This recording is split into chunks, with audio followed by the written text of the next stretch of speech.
पिछले एक महीने से मैं हर रोज दिल्ली में जो एयर पोल्यूशन है उसका डेटा ट्वीट कर रहा हूं, आपको दिखाने के लिए कि दिल्ली में कितना पोल्यूशन रोज है। पिछले एक महीने में हमने देखा कि दिल्ली के जो अपना पोल्यूशन है, दिल्ली में इंडस्ट्री भी है, दिल्ली में व्हीकल भी चलते हैं, ट्रांसपोर्ट का पोल्यूशन भी है, जितना पोल्यूशन है वो सारा पोल्यूशन मिला के दिल्ली का अपना पोल्यूशन सेफ लिमिट में है। पिछले एक महीने से रोज मैं आपको ये दिखाने के लिए ट्वीट कर रहा था। पूरा साल सेफ लिमिट में रहता है, लेकिन इस वक्त पोल्यूशन बढ़ जाता है। तो मैंने जो ट्वीट करता हूं रोज, आपने देखा होगा कि पिछले 3-4 दिन से पोल्यूशन बढ़ने लगा है। क्यों बढ़ रहा है?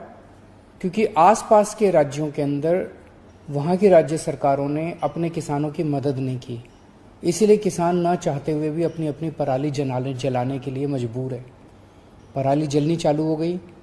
नासा की सैटेलाइट की जो इमेजेस आ रही हैं वो इमेजेस ये दिखा रही हैं कि कब पराली जलने का सिलसिला चालू हो गया।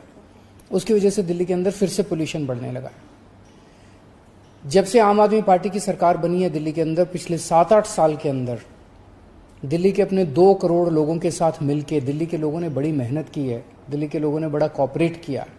दिल्ली के लोगों के साथ मिलके हमने दिल्ली में 25% पोल्यूशन कम किया है। हम सब दिल्ली वालों ने मिलके PM10 भी और PM2.5 भी दोनों 25% से ज़्यादा कम हो गए हैं। लेकिन अब यहाँ पे बैठना नहीं। अब जब बाहर से पोल्यूशन आने लगा है, पराली का पोल्यूशन आने लगा है, तो हम अपना दिल्ली का पोल्यूशन कोशिश करें कि और कम कर लें। दिल्ली का ज़्यादा से ज़्यादा कोशिश करें कि पोल्यूशन कम कर लें, ताकि हमारी सेहत ठीक ठाक रहे।